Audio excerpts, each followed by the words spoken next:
So Beme will no longer operate as a standalone company, and my employment at Beme and my employment at CNN, Beme's parent company, is no longer.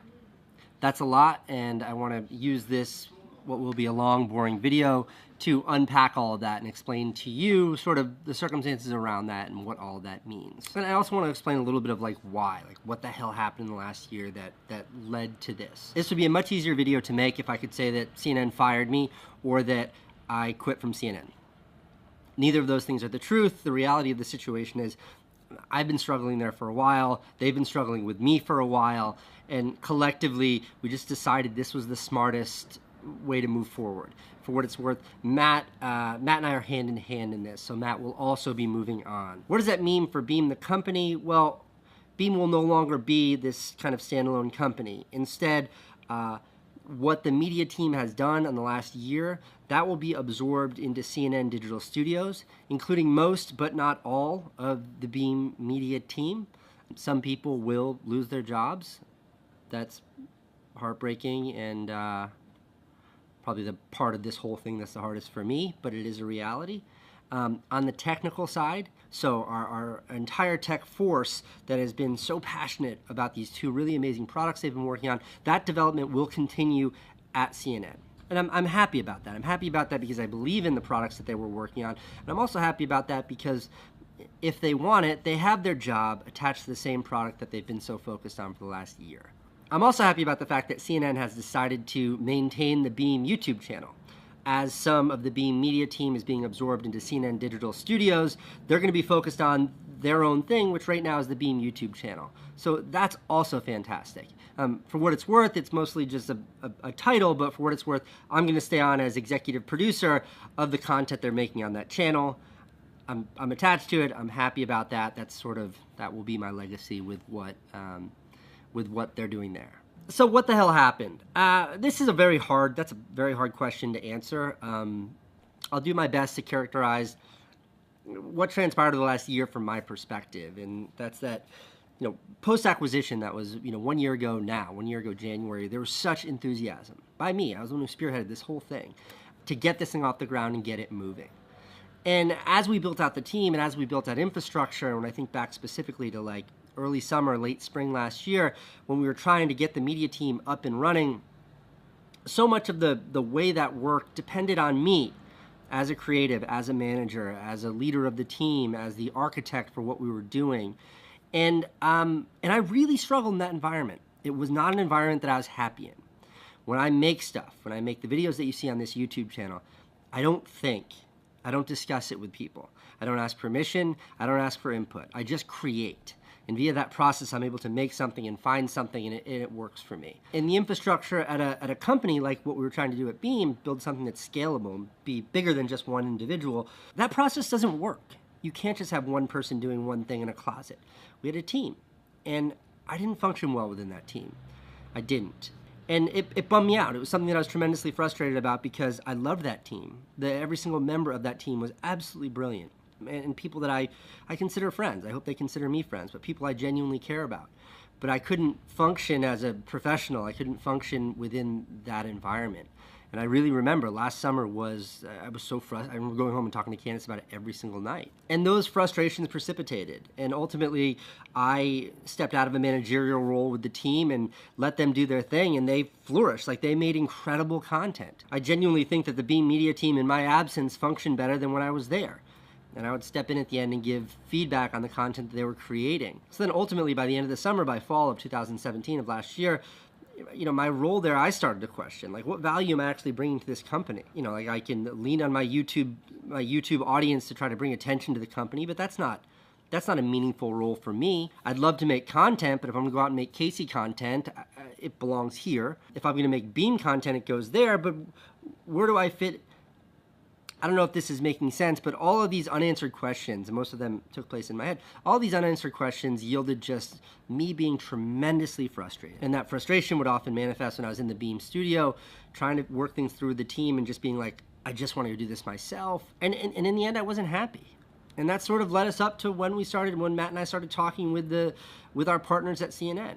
And they were amazing. All they wanted to do was work with us and figure out solutions.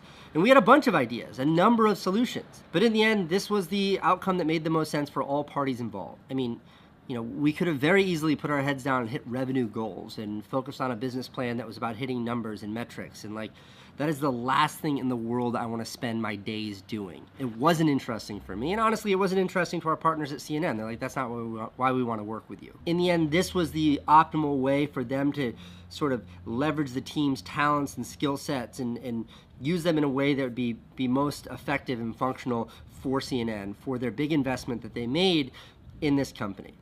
So that's what's happened.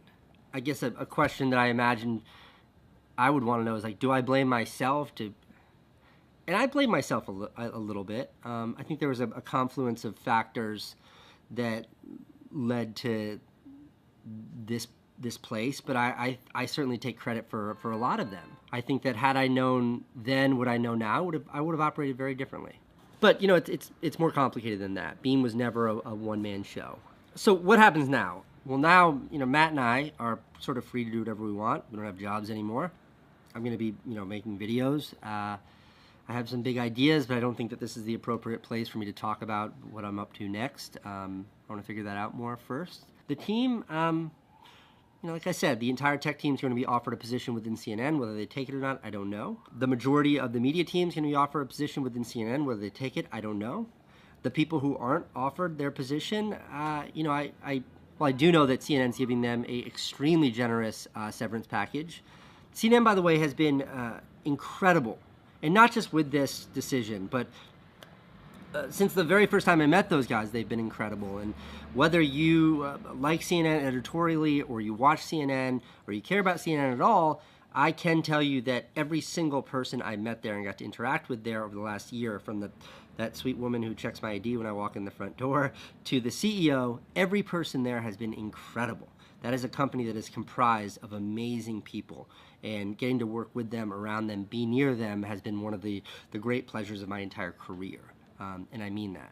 How do I feel? How do I genuinely feel right now in my heart? I think I'm not mad. There's nobody to blame here. If there's anybody to blame, I blame myself for my own shortcomings over the last year, but I don't fault anybody, so I'm not angry. I'm sad. I'm sad that I won't be able to work with the people that I've enjoyed so much to work with over the last year. I'm relieved, although that feels weird to say. I'm relieved because the last couple of months have been very stressful trying to figure this out. And then I feel there's somewhere between guilt and anxiety about the team. Even the people who decide to stay with Beme, stay with CNN, and continue to their work within CNN. It's not easy going through transitions like this, and I feel terrible about that. I mean, these are people I really care about, and they're going to have to deal with disruptions that nobody likes to deal with. I'll say that I feel like I'm taking an L here.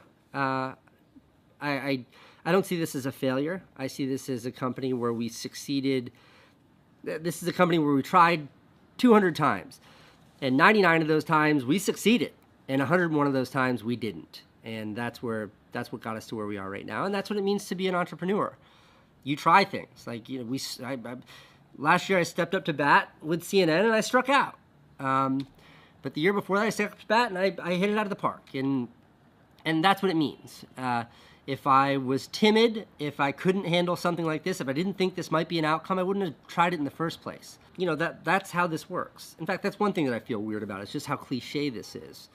So many of my startup friends are going to be texting me as soon as they see this video saying, "I told you so." And that hurts me a little bit because I had such high expectations here. But it's not uncommon for startups to be acquired by bigger companies and then to struggle. Ironically, Matt's previous job was head of engineering at a company called Tumblr. Remember Tumblr? They were the hottest social network in the world until Yahoo bought them. And now, when was the last time you checked your Tumblr account? This happens. This is common. I'm not saying that to be dismissive. I just think that's the reality of the situation. Now you'll still see me on YouTube like you do as often as I can possibly make videos. I'm going to do as much as I can with the team to help them and help them figure out what's next and what they want to do individually. But as I'm sitting here sort of ruminating, getting nostalgic about this little company that Matt and I started 3 years ago and all the struggles that we had and our trips out west to raise money and all the no's that we got and the 2 yeses we got, that I get sad. I get nostalgic about this whole thing. I get nostalgic about the fact that the reason why I picked up my camera to start vlogging was because I wanted to have a vehicle to share my new tech company. I credit Beme with making me take YouTube more seriously, and the fact that that chapter of my life is closing is something that does make me a little bit sad and nostalgic in kind of a sappy way. Okay, that's it. That was a lot. And maybe I'll do a Q&A tomorrow or later this week if there's interest in some of the specifics of what's happening, why it happened, and anything else you might want to know about. As always, I really do appreciate you and the support this audience has given me over the last several years of building this company. And I want to be as forthcoming with what's happening now with you as I possibly can. Okay, thank you for your ongoing support, and yeah, see you soon.